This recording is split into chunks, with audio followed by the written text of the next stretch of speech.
In this episode of Travels with the Bondi Vet, Chris takes to the streets in the Chilean capital, Santiago. Normally I'd feel a bit dodgy being in a place like this, but somehow when it's cultural, it makes it okay. Right? Finds the ultimate island paradise in Australia. It's fully catered, it's fully serviced, and it's fully mine. And pushes himself to the limit in a Kenyan marathon. That's a fish! Oh, that is crushing.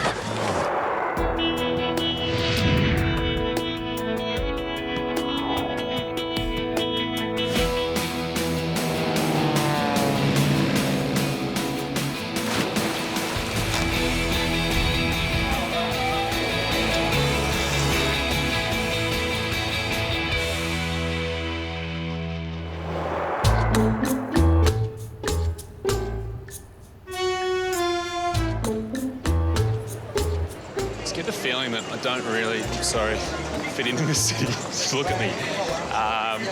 Honestly, before I came to South America, I thought anything anyone ever did involved either partying or playing football. Now I'm here. Everyone seems quite serious, apart from this guy in this hat right here. And so I'm actually trying to meet up with a guide in a marketplace somewhere around here who's going to show me all the sights of this place and show me that people actually have fun around here. And maybe teach me some Spanish as well. And get me one of those hats. I'm in Santiago, Chile's capital, and let me tell you, this place basks in one of the most spectacular settings of any city in the world. The snow-capped Andes sit to the east, big waves to the west, and this thriving metropolis, home to more than 5.5 million people, sits right in the centre. Hola. Do you know her? No? Don't know her? I'm meeting my guide at La Venga, a bustling market just down from Santiago's historic centre. I've got to find her somewhere in these markets. Muchas gracias. That could be easier said than done, especially when you don't know Spanish. Oiga, ¿han visto a este caballero en alguna parte? ¿No? Chris! Hello, how are you? Lovely to meet you too. Anita, right? Chile, yes, I just like the photo. Lo encontré, sí, gracias. You see, all of the market was looking for you also. Really? Yeah, they were helping Well, me. you put people out there to find me. Anita is a food and travel journalist, and she's showing me all her favourite spots. Right. This is ají, yes. Ají. There you go. Can I see it? This is actually, yeah, try it. It's not too hot A little bit, no. so far. We don't have, our chiles are not that hot actually. La Venga is where the best restaurants in town get their fruit and veg. It's also the best place for the locals to buy their lunch. So these are called guatitas. Guatitas. Yes. What is it? You first try it and let me know what you think. Oh, hang on. This is where my veterinary background becomes very interesting. Oh, That's right. like this. That's like the lining of a intestine or stomach. It's cow stomach, basically. Cow stomach. I've operated on these before.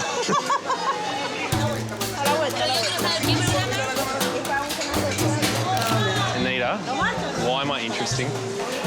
Because you look like Barbie's boyfriend. But you do, a little bit. So this is La Piojera, the lice house. Welcome to the lice house. I know how to treat that, you know.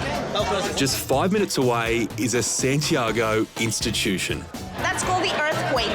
That's the earthquake there. That gives you a terrible headache the next day. And they put Fernet inside and pineapple ice cream. Dos terremotos, por favor. So is it to make you sleep through an earthquake, or is it to make you feel like you're having an earthquake and you can't walk You straight? know, a little bit of everything. Salud.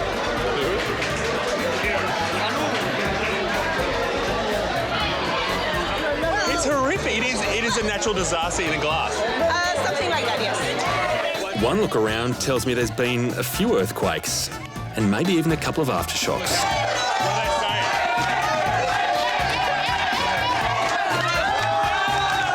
My Spanish isn't too flash, but I know enough to understand that I'm being dared to scull this drink.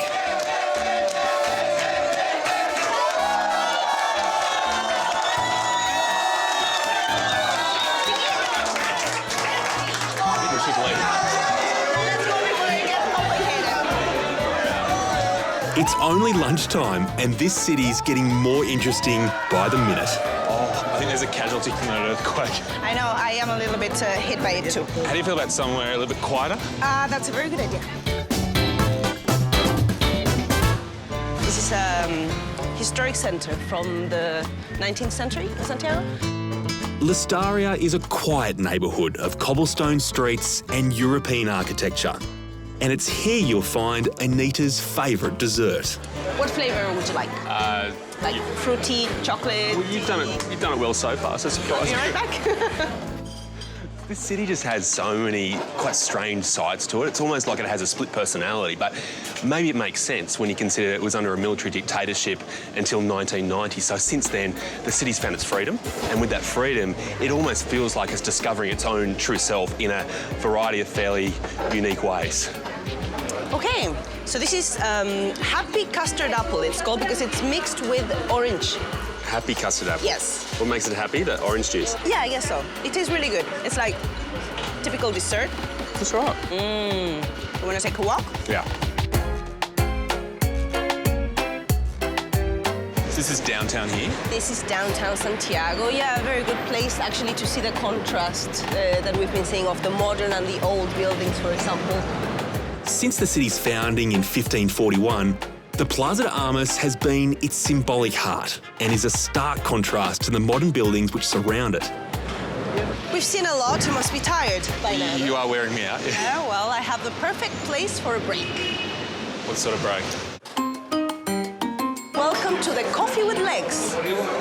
With legs? Yes. With legs, yeah. Café con Pianos, or Coffee with Legs, to you and I, started in the 1950s. The story goes that the coffee importers wanted to increase their sales, so thought, well, why not have pretty girls serving the coffee? Going on the number of these cafes in the downtown area, it's safe to say the idea's caught on. Well, this is not a place where I would usually come, but like people who work in the downtown, you're at the office and you said, okay, I'm gonna run an errand. You come, you say, I'm gonna get a coffee. You come to a coffee with legs. So the concept is high tables with pillars, and you can actually see through, and well, you see what you see. Gracias. Gracias. Honestly, normally I'd feel a bit dodgy being in a place like this, but somehow when it's cultural, it makes it okay. Right? It makes it okay. Sure it does. Don't see many women in here. Surprise, surprise. There's one which was very famous in Santiago called the Red Baron. In that one, when they sold 1,000 coffees, the girls would go topless for like a minute. So guys, can you imagine like drinking coffee like, woo? I'm not good with caffeine. It sends me loopy. I never drink it because it makes me anxious and it makes me do stupid things. Every city has street performers, and this is the Chinchinero. I love that. I've never seen anything like that before in my life. Somehow, I think that coffee's about to kick in. I think I want to have a go. You think you can do that? Where else am I going to be able to do this ever? This is incredible. I have no rhythm at all, but it looks like you just bang it hard and you spin around a little bit. It looks like I could do it. Come here, why are you hiding? I can't believe it. Really? Apparently the locals, like my guide Anita, don't like them as much as the tourists do. Are you serious? I can't see the problem.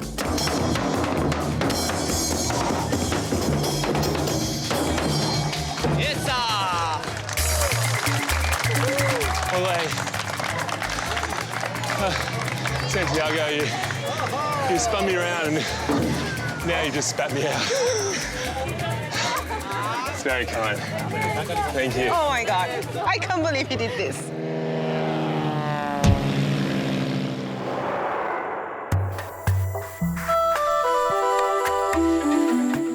Imagine renting your own private island, a luxury resort where you can have it all. Total seclusion, an amazing villa, your own chef. Well, you can do it. This is Makepeace Island. It's Australia's newest luxury island resort. It's fully catered, it's fully serviced, and it's fully mine. Right, well, maybe not all mine, but we'll get back to that in a moment. Now, Makepeace Island isn't your regular coastal island. It's actually nestled in the Noosa River, just a short boat ride from Noosa Heads in southeast Queensland. And it's not just a holiday resort. This is actually Richard Branson's private home. Yes, that Richard Branson. When he's in Australia, this is where he stays. And when he's not in town, well, it's open for business and you can book it all for yourself. Which brings me back to those girls. Excuse me, what are you guys doing here? It seems I've interrupted a particularly girly girls' weekend. Or have they crashed my island? What makes a perfect girls' weekend? Good company. Yeah, good wine, good food. Good food. See, for me, what I'm excited about is the fact that there is no one else here apart from you guys.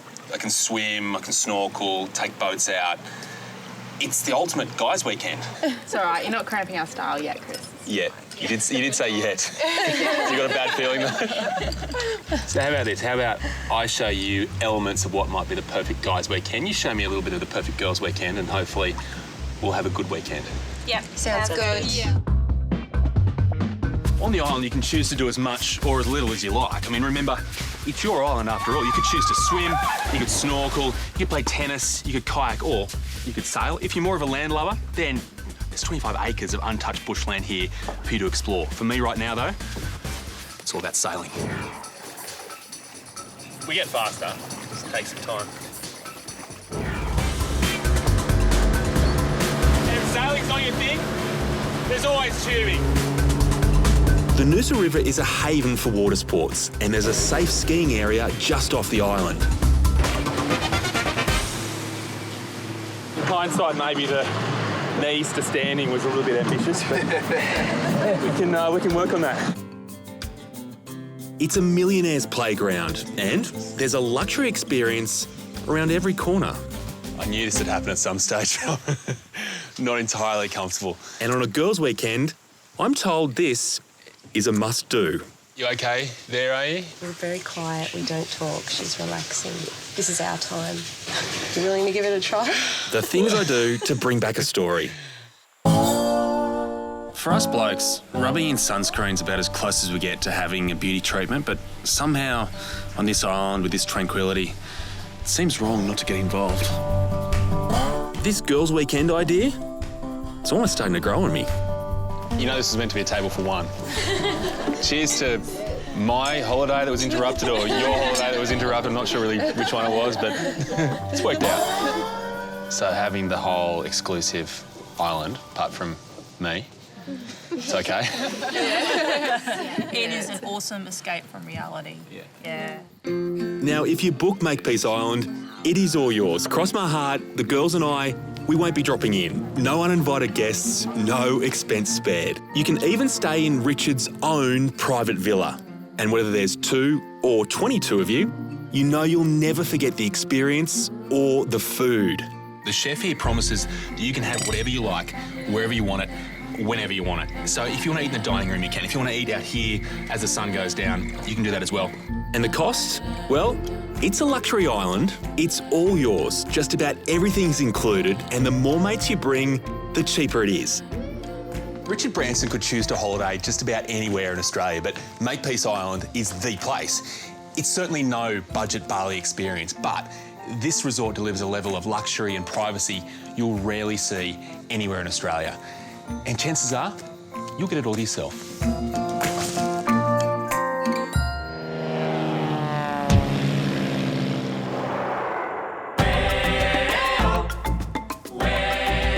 Welcome to Kenya. This is where the wild action is. The white rhino right here.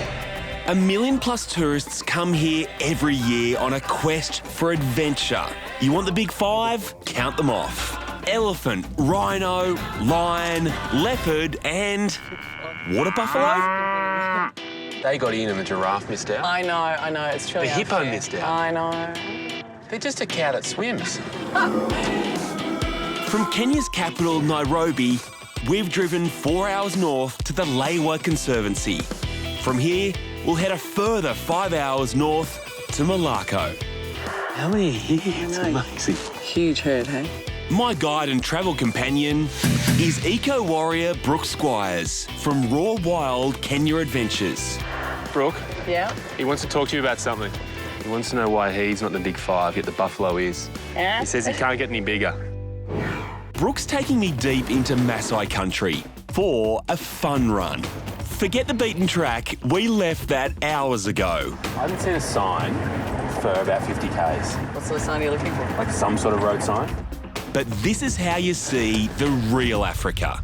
This is our fantastic tent site in Malacca, and you may pick any tent that you wish. This one? This is a good one because you've got 5 others around you. You're more protected from lions, elephants, and anything else that might come into camp. Let's talk about that. Yeah. So what do I need to be aware of around here? The top rules are, remember, you're in a serious wildlife area. You're at the bottom of the food chain. Everything out here in the wild northern Kenya, it wants to eat you, get you, stomp you, squish you. So safety is so important. Fair warning, but I didn't come here to hide in my tent. I didn't come here to prove that white men can't jump. I came here to run. Kenya produces world-class runners in the same way Australia produces world-class cricketers named Shane. So you've got to expect this is going to be a hot field.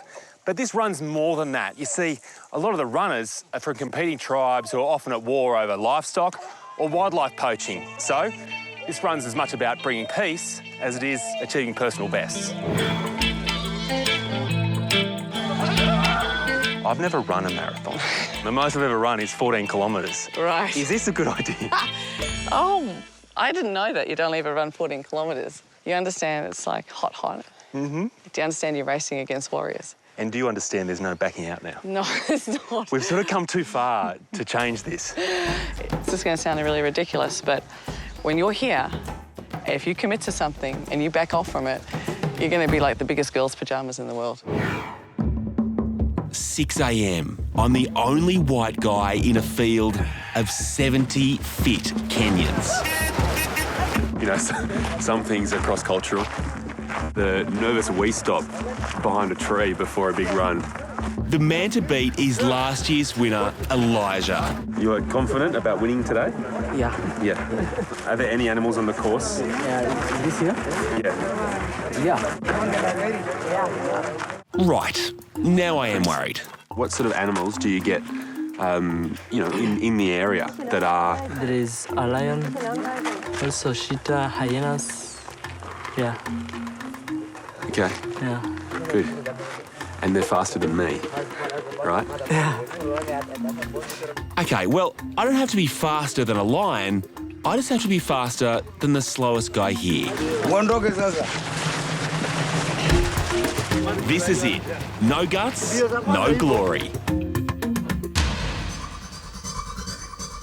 I'm about 5 kilometres into the run, and all I can see ahead is a pack of Kenyans disappearing over the horizon. The thing that amazes me is I feel like I'm running like a camel. So heavy. Yet you run past these Kenyans, they're like gazelle. They hardly touch the ground. It's so efficient. Because I'm just clomping. I've got my eyes on the road, but my mind is starting to wander. I'm trying to ignore any animal noises I hear coming from the bush. There are a few. It's hoping they're goats or camels. From a predator's point of view, we're just fast food. And, well, we're not that fast. Hey, Franco. How are you, brother? Oh, put it there, buddy. You want water? How did you run last year? I was alive. Yeah.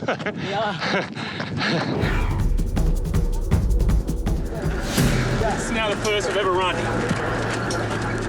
It's a hell of a place to do it. Running is the national sport here. Fun runs are held all over the country, usually for the preservation of endangered wildlife. It's got his leg. Last year's winner, Elijah, has pulled up. Now, if he's hurting, I've got no hope. You all right? Yeah, I'm okay. Okay.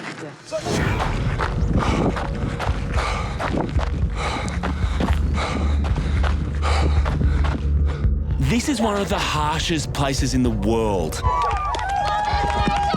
That's a fish. Oh, that is crushing. I'm dying out here. Oh, I've never been in so much pain in my life. I'm barely running, little shuffles. But then... Oh.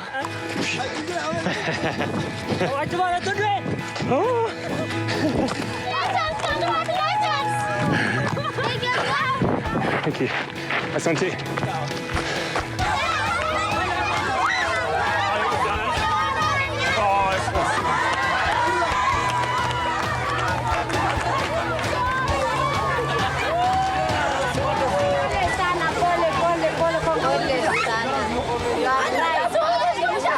Chris, you okay, mate? Do I need to call in the Maasai ambulance? Craziest experience ever. That was physically the hardest thing I've ever done. When I get the feeling back in my legs, I get home. I'll never forget this. The legs are jelly. The heart is about to burst a gasket. The last thing I want to do is jump.